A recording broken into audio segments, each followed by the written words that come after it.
ก็เพราะว่าได้มีการ ปรับปรุงนะได้มีการปรับปรุงสถานีเดิมที่เป็นของวัดของวิทยาลัยสงฆ์นครลำปาง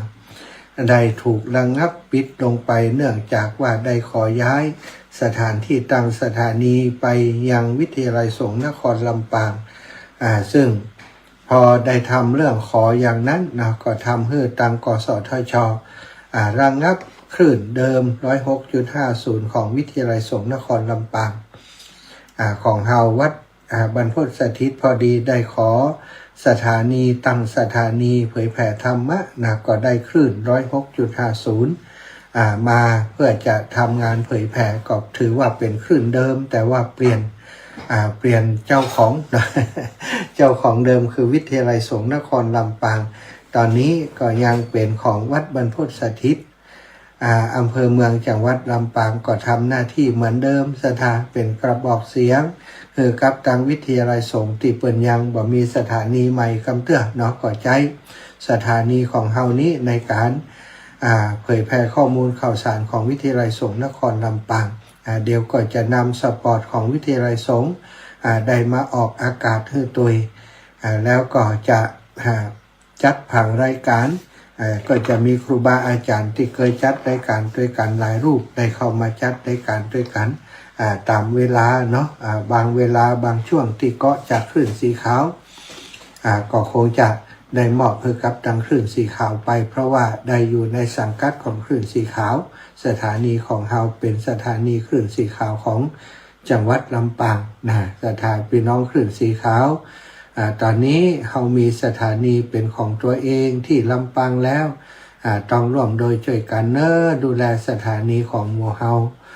ที่อยู่ที่ลำปางเนาะทางลำปางก็ต้องช่วยตัวเองเหมือนกัน คลื่นสีขาวทางลำปางต้องสนับสนุนร่วมบุญช่วยกันเพราะว่าสถานีของเฮาบ่มีโฆษณาบ่มี รายได้จากการออกอากาศก็จะได้จากสถานที่ฟังรายการห่วมบุญหอมบุญมาเป็นการน้ำกับไฟกับใจหือเท่านั้นเนาะเอาละพบปะกันวันนี้ก็จะปาสะไทยปล่อยแม่ไว้พระสวดมนต์ก่อนเข้ารายการจ้าไปหน่อยขอสุมาอภัยเนื่องจากวัดตะกี้ก็เข้าไปแล้ว1 ชั่วโมงยุดก็ไปช่วงที่พักเบรกก็ไปทำธุระยังบ่เสร็จเด้อ เดี๋ยวก็ว่ากันต่อเนาะสำหรับช่วงต่อไป20 นาฬิกาถึง22 นาฬิกาโดยปกติจะเป็นท่านอาจารย์พระมหานพดลสุวรรณเมธีวันนี้ก็ยังไม่แน่ใจว่าท่านอาจารย์จะสะดวกหรือว่าพร้อมที่จะจัดรายการหยุดหรือไม่เนาะเดี๋ยวจะให้ตั้งฝ่ายเทคนิคประสานงานโยมลูกสาวน้องแอมพัชริยาฟองจันตาได้ประสานงานไปดูว่าท่านอาจารย์จะสะดวกหรือไม่เนาะสำหรับค่ำคืนนี้เดี๋ยวต้องฝากข้อความไว้เนาะคืนนี้ช่วงเวลา 20.00 นาฬิกาถึง 22 นาฬิกาเป็นรายการของท่านพระอาจารย์พระมหานพดลสุวรรณเมธีพระอาจารย์พร้อมไหมครับค่ำคืนนี้ทางช่างเทคนิค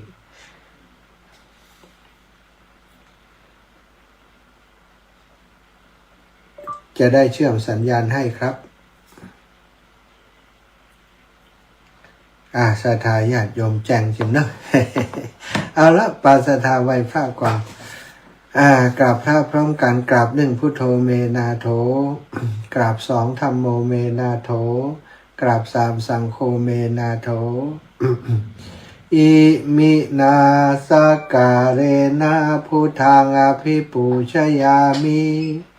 อิมินาสการเรนะธัมมังอภิปูชยามิอิมินาสการเรนะสังฆังอภิปูชยามิอะระหังสัมมาสัมพุทโธภคะวาพุทธังภคะวันตังอภิวาเทมิกราบสวากขาโตภะคะวะตาธัมโม ธัมมังนะมัสสามิกราบสุปฏิปันโนภะคะวะโตสาวกสังโฆสังฆังนะมามิกราบ นะโมตัสสะภะคะวะโตอะระหะโตสัมมาสัมพุทธัสสะนะโมตัสสะภะคะวะโตอะระหะโตสัมมาสัมพุทธัสสะนะโมตัสสะ ภะคะวะโตอะระหะโตสัมมาสัมพุทธัสสะพุทธังสารนังกัจฉามิธัมมังสารนังกัจฉามิสังฆังสารนังกัจฉามิตุติยัมปิปุณธังสารนังกัจฉามิตุติยัมปิธัมมังสารนังกัจฉามิตุติยัมปิสังฆังสารนังกัจฉามิตาติยัมปิพุทธังสารนังกัจฉามิตาติยัมปิธัมมังสารนังกัจฉามิตาติยัมปิสังฆังสารนังกัจฉามิ อิติปิโสภะคะวะอะระหังสัมมาสัมพุทโธวิชชาจารณะสัมปันโนสุขโตโลกวิทูอนุตตโร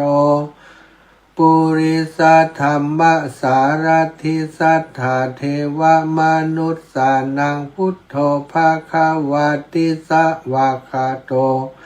ภะคะวะตาธัมโมสันทิฏฐิโกอากาลิโกเอหิปัสสิโกโอปันนายิโกปัจจตังเวทิตาโพวินโยหิติสุปฏิปันโนภะคะวะโตสาวกสังโฆอุชุปฏิปันโนภะคะวะโตสาวกสังโฆยายาปฏิปันโนภะคะวะโตสาวกสังโฆสามิจิปฏิปันโนภะคะวะโตสาวกสังโฆยัตถิทังจัตตาลิปุริสายุคานิอัฏฐปุริสาปุคลาเอสะภะคะวะโตสาวกสังโฆอะหุนายโยปะหุนายโยทักขินายโยอัญชลิการนิโยอนุตตรังปุญญเขตังโลกัสสาติกราบพระพร้อมกันเนอศรัทธาญาติโยมตั้งหลายกราบหนึ่งพุทธังวรันตังศิรสานะมามิกราบสองธัมมังวรันตังศิรสานะมามิกราบสามสังฆังวรันตังศิรสานะมามิ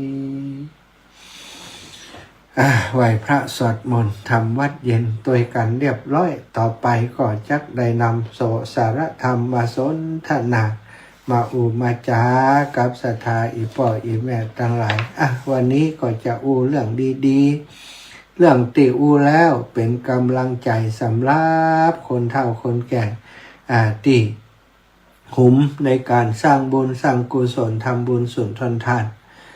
หุมกินหุนตานเนาะได้ฟังเรื่องราวดีๆเป็นตัวอย่างก็จะได้เป็นทำมาประพฤติมาปฏิบัติตามรูปแบบอุบาสกอุบาสิกาติสมัยก่อนเปิ่นได้ทำบุญแล้วก็ได้เสวยสุขในทิพย์วิมานเรื่องตะกี้ขี่จบลงไปที่อาตมานำมาเล่าสู่ศรัทธาฟังก็เป็นเรื่องหนึ่งที่เป็นแบบอย่างที่เป็นต้นแบบหันเปิ่นได้ดิบได้ดีหันราชามหากษัตริย์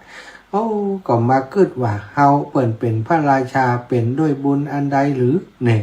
เฮาถ้าอยากจะได้บุญอย่างนี้จากได้บริวารห้อมล้อมอย่างนี้นะ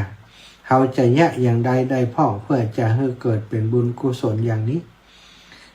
คนที่เปิ่นเป็นนักปราชญ์เป็นบัณฑิตเปิ่นฮู้นะว่าบุญการทำบุญทำกุศลจะทำให้เฮาได้เสวยสมบัติอย่างที่ ราชามหากษัตริย์ผู้มีบุญทั้งหลายได้รับนะหรือว่าได้เสวยบุญนั้นในเรื่องนี้นะก็เป็นเรื่องเช่นเดียวกันศรัทธาเรื่องนี้ ในตอนนั้นนะพระพุทธเจ้าประทับอยู่ที่กรุงสาวัตถีมีภิกษุ16 รูปนะในอาวาสที่ใกล้บ้านแห่งหนึ่งออกพรรษาแล้วตั้งใจว่าจะเข้าไปเฝ้าพระผู้มีพระภาคเจ้านะออกพรรษาลาพระเจ้าแล้วพระสงฆ์องค์สังฆเจ้าก็มักจะไปกราบขอพรพระพุทธเจ้าไปรายงานผลการปฏิบัติของตัวเองให้กับพระพุทธเจ้าได้รับทราบสถานนี่ก็อยากจะไปเข้าเฝ้าพระพุทธเจ้าอยากจะฟังธรรมจากพระองค์ก็ได้พากันเดินทางไกลในฤดูร้อนออกพรรษาแล้วอาจจะจ้าอยู่สักเดือน2 เดือนอย่างบ้านเฮานี่กันเนาะปรากฏว่าออกเดินทางในช่วงฤดูร้อนเพื่อจะไปยังกรุงสาวัตถีระหว่างทางนั้นมันไก่ไก่แล้วอากาศร้อนแล้วก็พื้นที่ดินมันแห้งแล้งไก่กันดารบ่มีน้ำทางไก่กันดารนั้นภิกษุเหล่านั้นถูกความร้อนของแดดแผดเผาทำให้ลำบากกายกระหายน้ำบ่ได้ดื่มน้ำป้ากันเดินไปในที่บ่ไก่จากหมู่บ้านแห่งหนึ่งเดินทางนี้ถ้าบ่ฮู้ตางถ้าบ่ฮู้แหล่งน้ำนี่อิดนะเนาะอาตมานี่เคยเป็นละอ่อนเดินทางไปกับอีปอกไปป่าเมี่ยงศรัทธาญาติโยมเปิ่นฮื้อสปายน้ำขอกเห็นหรอไปถึงออกจากบ้านไปก็ต้องสปายน้ำขอกไปกว่าจะไปถึงสถานที่มีแหล่งน้ำระหว่างทางกลางทางมันไกลต้องสปายขอกน้ำขอกไผ่น้ำขอกมันน้ำขอกนี่เปิ่นทำจากไม้สางศรัทธาไม้สาง2 ป้องเนาะเอาป้องทะลุกัน2 ป้องบางเตือถ้าละอ่อนก็ป้องเดียวนะถ้าคนใหญ่ตัวใหญ่น้อยก็2 ป้องทะลุป้องเอาสปายเอาน้ำใส่เต็มนั่นสปายไปมันก็ก๊อกแก๊กอยู่ตั้งหลังหั่นน่ะ หิวก็เอามาถอกกินกระหายน้ำนะก็มาถอกกินศรัทธาญาติโยมบัดถึงแหล่งน้ำกำเตือน้ำมดล่ะ น้ำมดเอาอย่างใดล่ะกำนี่กว่าจะถึงแหล่งน้ำวางเตือน้ำอีปอกก็มดน้ำเฮาก็มดนะคอแห้งกว่าจะถึงแหล่งน้ำพอไปถึงแหล่งน้ำก็ตักใส่น้ำขอกไปก็สปายไปแหมซะท่าไก่หลายกิโลแล้วก็มันก็มดกับจะทุกครั้งซะท่าบัดถึงแหล่งน้ำมันก็มดก่อนช่วงที่มดก่อนทำให้เขาได้หันความกระหายว่าเป็นสิ่งที่ทรมานมากแม่เคยเล่าให้ฟังว่าคนที่มักจะดักนกใส่ตังนกเนาะนกจะมากินน้ำขอไปปักตังนะดักนกสถานตังก็คือสิ่งที่เป็นยางเนาะเหมือนยางดักหนูนี่ค่ะนกจะมากินน้ำขอแปลงกิ่งไม้ไว้ที่หิมน้ำหันแต่ว่าเอากาวนั้นไปทานะสถานเอาตังนั้นไปทานกมาบินจับป๊บสถานมันตีนมันไปติดตังบินบ่ขึ้นปีกไปติดแถมน้ำก็บ่ได้กินน้ำบ่ได้กินบินแพบอยู่หิมน้ำแต่บ่ได้กินน้ำซะท่าทรมานเนาะคนก็ไปบุ๊บจับได้ก็เอาบุ๊บมาฆ่าเอามากินแม่เล่าให้ฟังว่าคนที่หิวน้ำนั่นเกิดถึงห้องเวลานกมันติดตังมันจะทรมานอย่างใด ยำหน่อยนี่จังไปปักตังด้วยเขาโลดอีแม่ว่าอย่างอันแล้วก็ไปประสบกับตัวเองบอกกล้ายะเลยสตาตั้งแต่หันมาเนาะภิกษุทั้งหลายเดินทางก็กระหายน้ำอย่างเอียกกระหายน้ำมากก็ไปถึงหมู่บ้านแห่งหนึ่งในหมู่บ้านนั้นมีแม่หญิงคนหนึ่งถือภาชนะสำหรับใส่น้ำเดินบ่ายหน้าไปยังบ่อน้ำเพื่อจะตักน้ำขณะนั้นภิกษุทั้งหลายเหล่านั้นก็ห่างนางเดินมาก็คิดว่าเมื่อไปในที่หญิงผู้นี้ไปอาจจะได้น้ำดื่มภิกษุทั้งหลายถูกความกระหายน้ำดื่มบังคับก็ป้าการเดินบ่ายหน้าไปในทิศทางนั้นหันบ่อน้ำติอยู่ที่บ่อไก่จากที่ผู้หญิงคนนั้นยืนอยู่นั้น ยิ่งนั้นได้นำน้ำจากบ่อนั้นประสงค์จะกลับและหันภิกษุทั้งหลายเหล่านั้นก็หู้ว่าโอ้พระคุณเจ้าครูบาอาจารย์เหล่านี้คงจะขาหายน้ำแล้วก็ต้องการน้ำดื่มเป็นแน่แท้จึงได้เข้าไปหาแสดงความเคารพไหว้สาครูบาอาจารย์เรียบร้อยก็เอาน้ำตั้งลงแล้วก็บอกครูบาอาจารย์ว่าโอ้ถวายไหว้สาพระคุณเจ้าทั้งหลายพระคุณเจ้าเดินทางมาไกลคงจะกระหายน้ำกระมังดิฉันนี้ได้ตักน้ำมาคงจะเพียงพอสำหรับพระคุณเจ้าจะได้ฉันได้น้อมน้ำเข้าไปหาถวายกับพระคุณเจ้าทั้งหลายเหล่านั้นภิกษุทั้งหลายเหล่านั้นโอ้ดีใจฮับน้ำจากนางก็นำผ้ามากรองน้ำออกจากถุงบาตรนำผ้ากรองน้ำออกจากถุงบาตรกรองน้ำแล้วก็ดื่มน้ำจนพอแก่ความต้องการเอาน้ำลูบมือลูบเท้าหูเย็นแล้วก็ได้กล่าวกรรมอนุโมทนาปานิยทานทานติดถวายน้ำดื่มนั้นเรียกว่าปานิยทานสถานแก่หญิงผู้นั้นพอสมควรแล้วก็ปากันเดินไปต่อหญิงคนนั้นตั้งบุญนั้นไว้ในใจระลึกถึงในระหว่างที่ยังมีชีวิตอยู่ได้นึกถึงบุญที่ได้ถวายน้ำดื่มแก่พระสงฆ์องค์สังฆเจ้าทั้งหลายเหล่านั้นซึ่งต่อมาบ่เมินนางก็ได้เสียชีวิตทำกาละตายไปเมื่อนางตายไปแล้วจิตวิญญาณของนางถอดจากร่างกายมนุษย์แล้วไปบังเกิดในภพดาวดึงส์โดยบุญญาณุภาพของนางวิมานใหญ่งดงามพร้อมโดยต้นกัลลปพฤกษ์ก็เกิดขึ้นเพื่อนางแม่น้ำตราดเกลื่อนด้วยกองทรายและหาดทรายขาวประหนึ่งประดับด้วยเงินประกอบโดยข่ายมุกดาไหลมาเฉพาะน้ำที่ใสไร้มลทินดังก้อนแก้วมณีล้อมรอบวิมานของนางนั้นณสองฝั่งของแม่น้ำนั้นและใกล้ประตูอุทยานและวิมานมีสระโบกครณีขนาดใหญ่ประดับโดยดวงดอกปทุม5 สีก็บังเกิดพร้อมโดยเรือทองเทวดาองค์หนึ่งเมื่อเสวยทิพยสมบัติในวิมานนั้นก็เที่ยวละเลงเล่นอยู่ในเรือต่อมาวันหนึ่งท่านมหาโมคคัลลานะเที่ยวจาริกไปในเทวโลกก็ได้หันเทพยดาองค์นั้นกำลังเล่นอยู่ในเรือจึงได้ถามถึงบุญกรรมที่นางทำไว้ได้ถามนางว่าดูก่อนเทพนาลีท่านขึ้นเรือปิดทองยืนอยู่ท่านลงเล่นในน้ำในสระโบกครณีฮักดอกปทุมด้วยมือกุดาคารนิเวศวิมานของท่านจัดไว้พิมพ์เดียวกันประหนึ่งเนรมิตเป็นสัดเป็นส่วนเมื่อส่องแสงก็สว่างไปรอบทั้ง4 ทิศบุญอย่างวันณะของท่านจึงเป็นเช่นนั้น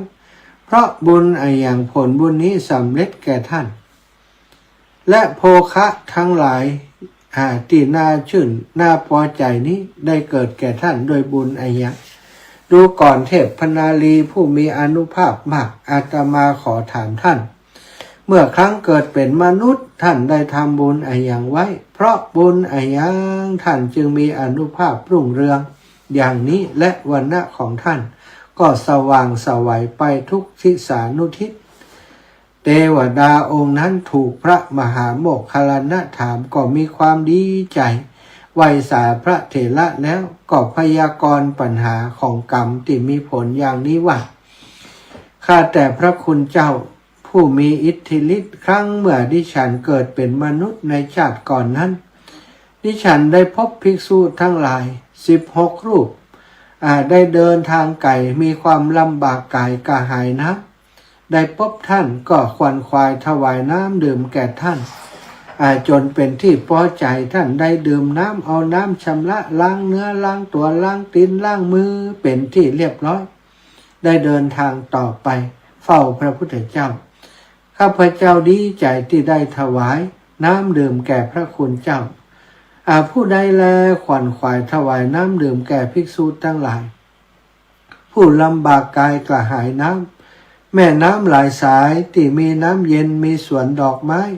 มีดอกปุณทลิกบัวขาวมากดอกปทุมตึง5 สีย่อมเกิดมีแก่คนผู้นั้นลำน้ำหลายสายเรียงรายไหลล้อมรอบวิมานนั้นเป็นประจำมีแม่น้ำที่มีน้ำเย็นลาดโดยสายขาว มีมะม่วงสาละหมากหอมว่าราชพฤกษ์และก็แคผอยมีดอกบานสะพรั่งอยู่ผู้ทำบุญไว้แล้วย่อมได้วิมานอันประเสริฐสุดประกอบด้วยภูมิภาคเช่นนี้ที่สง่างามนักหนาอันนี้เป็นวิบากกรรมนั้นที่ข้าพเจ้าได้ถวายน้ำดื่มแก่ท่านพระสงฆ์ทั้งหลายผู้ที่ทำบุญไว้แล้วย่อมได้ผลเช่นนี้กุฎาคารนิเวศของดิฉันจัดไว้พิมพ์เดียวกันประหนึ่งเนรมิตเป็นสัดส่วนเมื่อส่องแสงสว่างก็สว่างไปรอบ4 ทิศเพราะบุญที่ได้ทำนั้นวรรณะของดิฉันจึงเป็นเช่นนั้นเพราะบุญนั้นเช่นเดียวกันผลนี้จึงสำเร็จแก่ดิฉันพระคุณเจ้าโภคะทั้งหลายทุกอย่างที่น่ารักที่น่าพึงพอใจได้เกิดแก่ดิฉันด้วยบุญนั้นข้าแต่ท่านภิกษุผู้มีอานุภาพมากดิฉันขอบอกแก่ท่านดิฉันครั้งเกิดเป็นมนุษย์ได้ทำบุญใดเพราะบุญนั้นดิฉันจึงมีอานุภาพรุ่งเรืองอย่างนี้และวรรณะของดิฉันจึงเป็นวรรณะที่ส่องสว่างไสวไปทุกทิศทุกทางด้วยบุญนั้นเจ้าข้านี่ตาตาอีปออีแม่ทั้งหลายโอ้แค่ถวายน้ำดื่มนะน้ำดื่มแก่พระสงฆ์องค์สังฆเจ้าที่กำลังเดินที่กระหายน้ำนะต้องการซึ่งน้ำเดินไปโดยความกระหายหิวนะเพื่อนได้ถวายน้ำดื่มแก่พระสงฆ์แล้วก็มีจิตใจจมชื่นยินดีโอ้ข้าพเจ้าได้ถวายน้ำดื่มแก่พระสงฆ์ผู้กระหายเปิ่นเดินทางไกลกระหายน้ำเป็นอย่างยิ่งมันมีความรู้สึกปลื้มปิติใจสถานอย่างเฮาเนาะได้หันเปิ่นเดินทางไปไหนมาไหนได้มีโอกาสถวายน้ำดื่มแก่พระสงฆ์องค์สังฆเจ้าก็ดีแก่คนที่เดินทางก็ดีก็เป็นบุญเป็นกุศลอาตมาตอนเดินธุดงค์สถาโอ้เวลาจะหิวน้ำน้ำจะหมดเสียวปะท้อเสียวว่าจะมีน้ำนะเพราะว่าเวลากระหายน้ำนี่มันเดือดร้อนแต่ดีว่าระหว่างทางเดินเนี่ยสถานบางเทื่อบ่มีบ้านคนก็จริงแต่ว่ามีรถลาที่เพิ่นวิ่งสวนไปสวนมาบางคนหันตู้เจ้าเดินกลางแดดฮ้อนๆก็จอดรถเอาน้ำดื่มมาถวายบางคนนี่หันตู้เจ้าเดินมาเปิ่นวนรถกลับไปซื้อของซื้อน้ำเย็นซื้ออะไรอย่างซื้อนมมาถวายตลอดเส้นทางที่เดินธุดงค์นี่บ่ค่อยได้ขาดน้ำซะท่านพอจะขาดพอนึกว่าโอ้วันนี้สงสัยได้ซื้อน้ำละไปเจอร้านค้าจะซื้อ สักจำลำกำเดียวรถจอดแฟบตั้งนาเชื่อแน่นอนว่ามีน้ำเอาแล้วติวน้ำมาบรรลุปุ่มปังแต่ว่าส่วนใหญ่จะเป็นน้ำเย็นนะสถานเปิ่นเอาน้ำเย็นเปิ่นคิดว่าโอ้ตัวเจ้าเดินห้อนนี่กินน้ำเย็นจะดีแต่ความจริงก็เป็นอันตรายเนาะแต่ยังได้เปิ่นถวายก็กินนะก็เลยว่าเวลาเดินธุดงค์มักจะดื่มน้ำเย็นนะสถานแต่ต่างสุขะเรื่องของสุขภาพสุขพลานามัยนี่เนาะต่างหมอสาธารณสุขเป็นว่าดื่มน้ำเย็นในขณะร้อนนี่บดีทำให้ร่างกายนี้มีปัญหาเกิดอาการร้อนในเกิดเลือดมันแข็งตัวถ้ากินน้ำบางคนกินน้ำเย็นไปจืดขึ้นหัวเนี่ยสถานเลือดมันแข็งตัวเลือดมันมีความเป็นกรดอันตรายต่อสุขภาพว่าโอ้แต่เดินธุดงค์นี่เปิ่นถวายอย่างก็กินนะครับสถานแล้วมันก็หังลำ เวลาห้อนที่นะมันได้จิบน้ำเย็นสักหน่อยหรือป้าเนาะแต่ต้องก่อยจิบสถานบัจจัยห้าวบึกกำเดียวนี่มาได้นะอันตรายต้องก่อยจิบไปเวลาเดินธุดงค์นี่เปิ่นบ่ฮื้อดื่มน้ำนักสถานก่อยจิบไปเพราะอย่างบ่ฮื้อดื่มน้ำนักนะมันถ้าดื่มน้ำนักนี่น้ำตีมันจะไหลลงทั้งลุ่มเนาะสถานเนาะธรรมชาติของน้ำมันจะไปค้อนติดตีนบุญว่า ครูบาอาจารย์ที่เปิ่นบอกนะแต่มีส่วนแต่นะสถาตินจะบวมถ้าดื่มน้ำหนักในตีนจะบวมแล้วก็เวลาเดินนี่เท้ากระทบบนถนนที่มันร้อนระอุเนาะดินจะบวมจะปองได้นะเหมือนกับว่าเขาต้มน้ำนี่นะอันตรายต้องก่อยจิบไปแน่เดินทุดงนี่ก่อยจิบไปจิบไปทีละนิดบัดใจเอาอึกเอาจนอิ่มขี้ปุ่มกลางบ่ได้แบบนั้นนี่อันตรายนี่ก็ได้ถวายน้ำเนาะศรัทธาที่เพิ่นได้ถวายน้ำแก่พระธุดงค์ก็ดีแก่คนที่เพิ่นเดินทางไกลอย่างเนี้ยเพิ่นได้พระถวายน้ำแก่ภิกษุผู้เดินทางไกลโอ้อานิสงส์เพิ่นนักหนาป้าหนาศรัทธามีวิมานอันเป็นทิพย์หลุ่งเรืองรองโดยแสงสว่างแสงสว่างมีดอกมีสระบกกรณีเกิดขึ้นมามีเรือทองเกิดขึ้นมาเนี่ยมีดอกปทุม5 สีมีบัวขาวบัวเขียวบัวแดงเกิดขึ้นเพราะบุญนั้นมีร่างกายผิวพรรณวรรณะผ่องใสด้วยบุญนั้นนี่อีปอยอีแมททั้งหลายมีครูบาอาจารย์รูปหนึ่งหุมตาน้ำหลวงป่อวัดประตูต้นพึ่งพระที่การณลงประภากโรหลวงป่อเนี่ยเปิ่นจัดตาน้ำเป็นประจำออกลงทานเอาน้ำดื่มไปมาถวายที่วัดบรรพตสถิตเกือบจะทุกครั้งที่มีงานปอยหลวงมีงานนู่นงานนี่เนาะวิทยาลัยสงฆ์กาวัดบรรพตงานคณะสงฆ์เปิ่นมีงานที่ไหนหลวงป่อเปิ่นก็จะเอาน้ำดื่มไปถวายอันนี้นี่รับรองเลยล่ะเนาะโดยบุญนี้นี่หลวงป่อนี่โอ้บัดได้เดือดร้อนนะเวลามรณภาพไปนี่ปัญหาตั้งหน้าเนี่ยสัมปรายภพไปนานี่น้ำดื่มนี่มากมายเลยทิพย์วิมานได้อย่างนางฟ้าตัวนี้นี่เกิดขึ้นกับหลวงป่อแน่นอนเอาศรัทธาญาติโยมก่อนที่จะเปิดสายในช่วงนี้เนาะก็ขออนุญาตประชาสัมพันธ์ข่าวสารงานบุญของหลวงปู่บุญมาหลวงปู่บุญมาซึ่งได้มรณภาพไปเปิ่นตั้งศพบำเพ็ญกุศลแล้วก็จะมีการประชุมเพลิงในวันที่7ที่จะถึงนี้ศรัทธาญาติโยมก่อนจะถึงวันที่7ก่อนจะถึงวันที่7นั้นก็แจ้งบอกข่าวสารงานบุญนี้ให้กับศรัทธาญาติโยมทุกคนทุกท่านได้มีโอกาสไปร่วมบุญกับพระมหาเถระครูบาอาจารย์ได้บุญใหญ่มีอย่างพ่องที่จะร่วมบุญได้ศรัทธาฟังจากสปอร์ตนี้สปอร์ตของลูกบ่าวได้ทำสปอร์ตไว้คณะสงฆ์ตำบลบ่อแห้วเขต 2พร้อมด้วยคณะศรัทธาวัดกูหมอนบ้านสันกลางและศิษยานุศิษย์ประกอบพิธีบำเพ็ญกุศลและประชุมเพลิงศพพระครูมงคลบุญญาคมหรือหลวงปู่ครูบาบุญมาสุพัทโธผู้ก่อตั้งวัดกูหมอนณเมนชั่วคราววัดกูหมอนบ้านสันกลางหมู่ที่ 2ตำบลบ่อแห้วอำเภอเมืองลำปางจังหวัดลำปางเริ่มประกอบพิธีตั้งแต่วันที่3ถึงวันที่7กุมภาพันธ์2569จึงขอเชิญร่วมพิธีบำเพ็ญกุศลและประชุมเพลิงศพพระครูมงคลบุญญาคมหรือหลวงปู่ครูบาบุญมาสุพัทโธอายุ93ปีพรรษา73อดีตเจ้าอาวาสวัดสามัคคีอำเภอแจห่มจังหวัดลำปางและอดีตหัวหน้าที่พักสงฆ์บ้านสันกลางตำบลบ่อแห้วเขต 2อำเภอเมืองลำปางณเมนชั่วคราววัดกูหมอนในวันเสาร์ที่7กุมภาพันธ์2569จึงขอเรียนเชิญพุทธศาสนิกชนทุกท่านร่วมพิธีบำเพ็ญกุศลและร่วมทำบุญในงานประชุมเพลิงศพพระครูมงคลบุญญาคม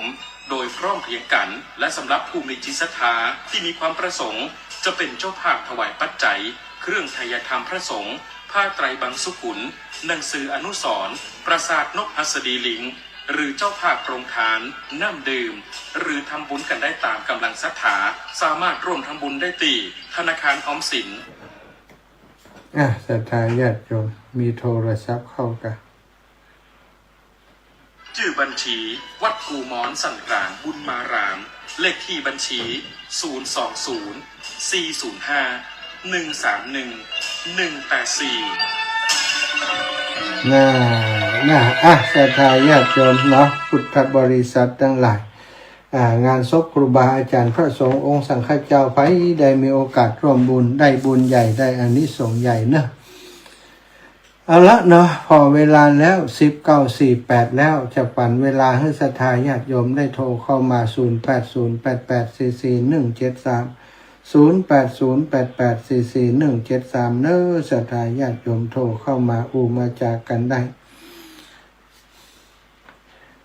ช่างแดงมีอะไรเอ่ยมีอะไรเอ่ย เหรอครับอาจารย์ครับ ว่า เล็กท่านอันจะเอามดเหรอครับผมพอดีผมจะขายมดเลยขายให้อาจารย์400เอาผมขายถูกเลยนะนี่นะ เล็กอย่างเล็ก4กะ 4x2ไหม 4x2 เป็นมันมีกี่เส้นมันมีกี่ท่อนกี่เส้นนะฮะ มีอยู่19 เซน 19 เส้นจะเป็นตะเฮือเนี่ย400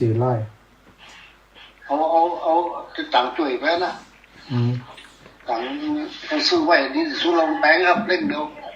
ผมจะขึ้นเพราะผมจะเที่ยวสวนอย่างนี่ถือไว้นี่ถ้าซื้ออาจารย์อาหารอยู่ว้าวผมจะเที่ยวผมจะมุ้งขนาดแล้วก็จะเที่ยวแล้วก็จะขายว้าเลยถ้าซื้อนี่ต้องแปะก่อนนะมีตังค์ได้ก่อนน่ะมันเป็นอย่างนั้นปล่อยซื้อก็ได้ย้อยซื้อมันเลยอย่างเงินน้อยจังมันมีแต่น่ะมันไม่ใช่ว่านะกาบเบี้ยน้อยหอยน้อยแล้วก็แปลงทิกๆน่ะเขามีครั้งนึงผมเยอะแล้วคุณมีตังค์ไม่ใจบ่ทอมบ่มีเลยอันนี้เสือมันต่อได้เอาจะถึงลักหมื่นโอเคเอาไว้หั่นเนาะไว้หั่นเติ้นลากต่อคนมาไว้วัดนี้ครับเดี๋ยวหอยขมไม่ให้นอกได้ไว้บัดหมดถ้าเป็นเลข3ไม่นอนเลข4นี่มันเลข3ก็มีนะเลข3ก็มีแต่เจ้าเนี่ยมันหวานเลข3มี3ผู้ที่กึ่งก็มีอยู่ประมาณสัก8-9 เซนเนี่ยเอามาไว้ก็ได้เดี๋ยวชอบเอาเนาะแปะก็ห้ามท้วงมันนะท้วงมันใจมันดีท้วงมันนะสาธุบุญรักษาเด้อแต่แล้วนั่งสวดอยู่รักษาครับตักกันเล็กเข้าปีแล้วนะมันเลยสาธุเด้อบุญรักษาศรัทธาญาติโยมโทรเข้ามาได้นะ0808844173 0808844173โทรมาได้มีไปตังพุ่นกันนี่พี่น้องตังเชียงใหม่เวียงปอเปาจะได้ดับปิ้งใจอันวิทยุดับไปแฮมนะ0808844173ส้มตำแม่กาบแก้วสีอินแก้วบันกล้วยฝายร่วมบุญส้มตำแฮม100 บาทสาธุเนอแม่ลองเคหะลุนบ้านลิงการร่วมบุญส้มตำแฮม100 บาทนะว่ากันไปเนองานพระราชทานเพลิงศพงานประชุมเพลิงนะบ่ได้พระราชทานประชุมเพลิงศพหลวงปู่บุญมาสุพัทโทเนาะวัดกู่มอนตำบลบ่อแห้วอำเภอเมืองจังหวัดลำปางศรัทธาญาติโยมบ่แน่ใจแล้วเนอะเสียงดับปิ้งมาแล้วเสียงดับปิ้งนึกว่าดับไปแต่จะเลินป้อนอีแม่ฟังอยู่ฟังอยู่แม่ก็อยากจะหอมอยากไปโอนที่ไหนเดี๋ยวนี้นะหอมก็หอมได้โอนได้ก็ได้ไปกว่ามั้ยยังอันนี้คนที่คนจังโอนสตางค์คนเข้าก็กับแม่คนสบายนั่นน่ะก็จดชื่อไว้ก่อนวันน้ำได้ก็ได้ปะกันก็เอาปะไหนไม่ได้ปะไม่ได้ก็มาอ่านเนาะทางปีมีก็หายยาเนาะวันที่ว่าแม่18ถึง18ถึงอย่างนี้ไม่จะห้อง200ก็แล้วแต่ลูกจะเอาออกอย่างอันใดนึงแม่อันใดนึงได้เลยครับแต่ถ้าแม่มีโอกาสดีๆแบบนั้นแม่เป็นโอนอยู่นะเจ้าใจเย็นๆเนอะแต่เดี๋ยวนี้แม่ผมว่างโดยเช็ควันที่ปุ่นวันที่นี่เขาก็จะไปวัดอันปุ่นอยู่หรอวัดอันห้วยบอลน่ะจะมาห้วยบอลเนาะเจ้าอีแม่ไปปักได้ไปพูดน่ะไปเขาก็ไปตัวเอากันมาตัวเอาน่ะ สาธุสาธุ ช่วยก็ได้นะ สาธุ ไม่ เจ้า ต้องพักไว้นี่แล้วนะ ดีโอ้เดี๋ยวฟักลืมบอกไปฟักดองอีแม่ล้ำเด้อ ไม่จะดองไม่ซื้อดองไว้แล้วมันจะแม่ใส่ตู้เย็นไว้นี่ น้ำมันก็กินล้ำเขากินเถอะน้ำมันด้วยนะ แม่ของคุณกินเนี่ยเหรอแม่จะใส่น้ำในหนวดเอา อ๋อ เอา สัต น้ำมันออกคนเดียว ข้าวบุญรักษาเจริญพรแม่จันปางิ้วโยมแม่เจริญพร วิทยุมันที่ดังนะฮะ โอ้มันดับไปกะ มันบัดดับมันเป็นอะไรอย่างงูฟุตบอลฟุตแบนอะไรอย่างงู เอาละฟุตบอลเนี่ย แม่เปิดของมันแม่นงนะ เหรอ เจ้า ฟุตบอลเนี่ย แม่ฟังทางโทรศัพท์เนี่ยพอโทรศัพท์เนี่ย เอาละแต่แม่นางคำไอเปิดยังได้ยินแม่นางคำไอโทรมา วิทยุแม่ของแม่มันดีนะ เอาเหรออ๋อ เจ้า แต่กี้แม่อย่านางคำไอก็โทรมาอยู่ เจ้า สาธุนะแม่เด้อ จ้าไว้ใส่เจ้า แม่จันปางิ้วเจริญพ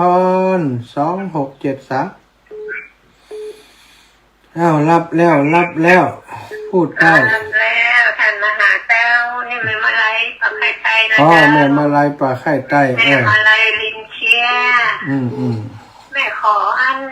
ธนาคารที่จะโอนเงินกรุงไทยนะหมายเลขอย่างก็เจ้า เอาทีละตัวเนอะ เจ้าที่ละตัวเจ้า เอา5 อันอย่างก็เจ้า อันอีแม่บอกให้ได้ยินห้า3 สาม 6 536 แล้วก็3 3 0 0 9 5 9 9 9 9 9 โอ้ผิดแล้วผิด 536 ผิดเดี๋ยวเอาใหม่ไอ้แม่เดี๋ยวโทรไป มาได้ผิดเดี๋ยวจะโทรไปตะกี้มันโทรตานเพราะว่าเขาเข้ารายการอยู่อีแม่เดี๋ยวจะโทรไปเนอะแม่อย่างก็แม่มาไล่นะใจเย็นกันเดี๋ยวใจเย็นอ้าวเจริญพรไม่ยา ไม่ยานางตามน้ำบุกเบิกที่ถีอ่ะนะเจ้า นั่นกะอีแม่ตานนั่งเนอะตานน้ำ ตามน้ำเป็นที่ถีนะ ตานแหวนตานหวีได้เป็นทุกเจ้า จากก่อนได้ตานแหวนตานหวีเนี่ยได้เป็นทุกเจ้านี่ของมดมองกล่องนี่วิทยุดีอยู่อะไรฮัลโหลย่า วิทยุดังเลยเนาะ แต่กี้แม่จันแสดงว่าวิทยุเป็นดี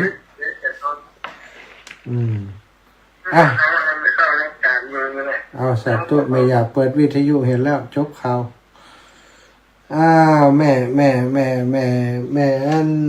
มาไล่นะเดี๋ยวก่อนเดี๋ยวเขาโทรไปเพราะโทรอย่างอีนี่มันจะเก่งใจคนที่เปิดนั้นโทรมาด้วยอีแม่หีบบอกฝั่งบอกมันจะจดพิษตะกี้นี่พิษไปหลายตัวแล้วเนาะ ใจเย็นเดี๋ยวอย่าบอกเงี้ยใหม่เอาละสุดท้ายปล่อยแม่ตั้งหลายเนอะ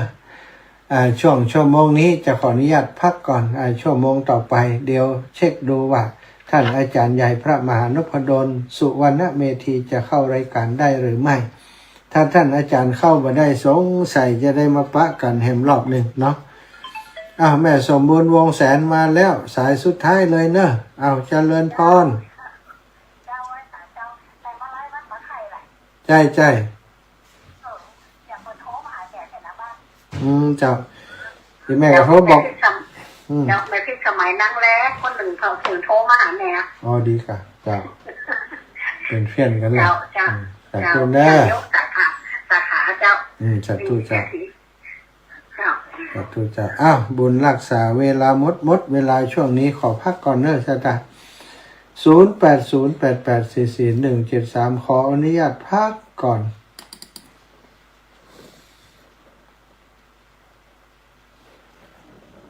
บัดแน่ใจแล้วเนอะเสียงดับปิงมาแล้ว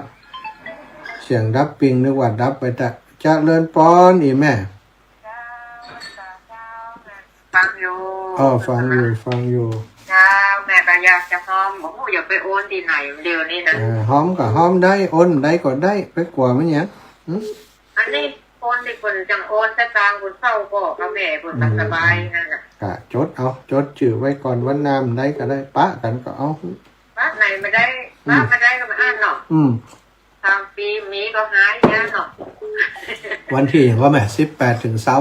18 ถึงอย่างนี้ น่าจะห้อง200นะเริ่มแต่ลูกจะเอา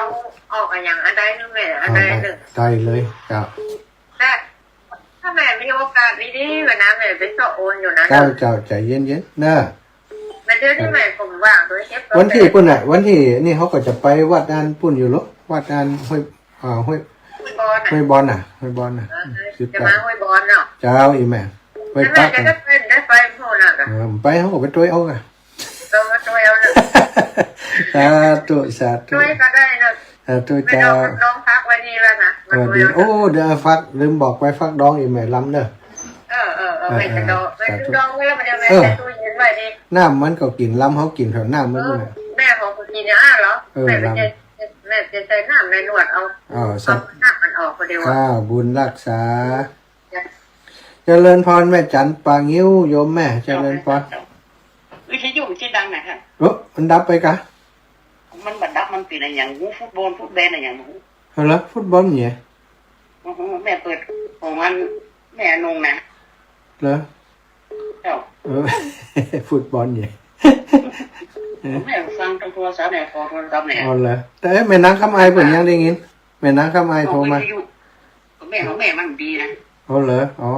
เจ้า ตะกี้แม่อย่านางคำไอก็โทรมาอยู่ เจ้า สาธุนะแม่เด้อ จ้าไว้ใส่เจ้า แม่จันปางิ้วเจริญพร2673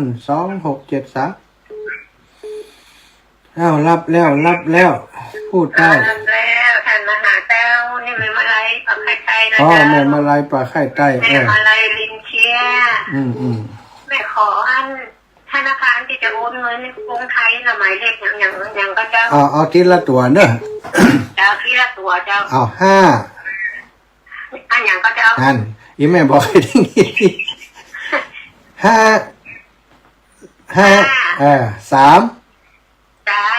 6 5 3 6 แล้วก็3 3 0 0 9 5 9 9 9 9 9 โอ้ผิดแล้วผิด 5 3 6 ผิดเดี๋ยวเอาใหม่อีแม่เดี๋ยวโทรไป มาได้ผิดเดี๋ยวจะโทรไปตะกี้มันโทรตานเพราะว่าเขาเข้ารายการอยู่อีแม่เดี๋ยวจะโทรไปเนอะแม่อย่างก็แม่มาไล่นะใจเย็นกันเดี๋ยวใจเย็นอ้าวเจริญพรไม่ยา ไม่ยานั่งฮะ ตามน้ำบุกเป็นสิทธินะเจ้า นั่นกะอีแม่ตานนั่งเนอะตานน้ำ ตามน้ำเป็นสิทธินะ ตานแหวนตานหวีได้เป็นทุกเจ้า จากก่อนได้ตานแหวนตานหวีเนี่ยได้เป็นทุกเจ้าของมดมองกล่องนี่วิทยุดีอยู่อะไรฮัลโหลอยาก วิทยุดังเลยเนาะ ตะกี้แม่จันแสดงว่าวิทยุเป็นดี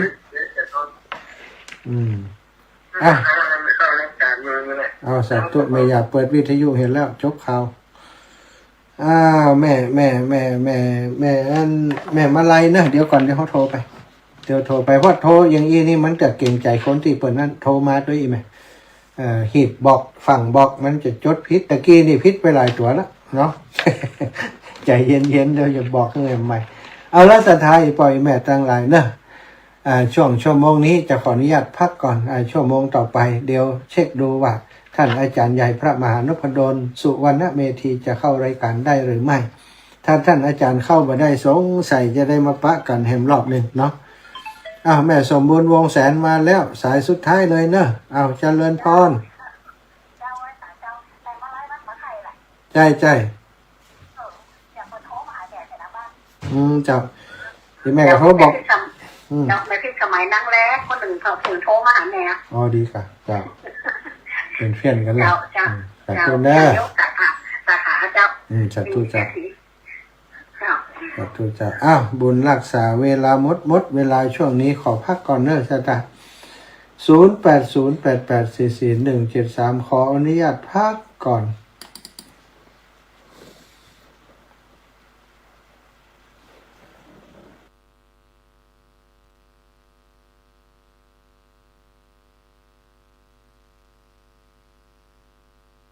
ค่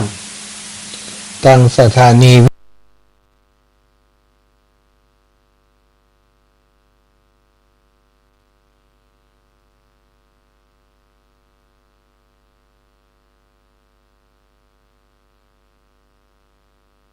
ณวิกรม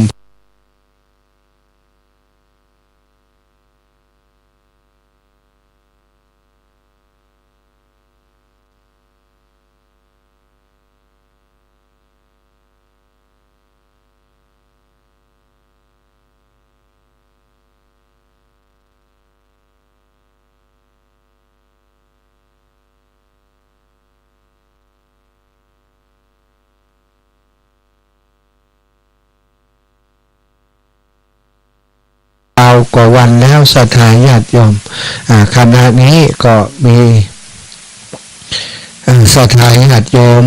ได้ติดตามการเพิ่มขึ้นโดย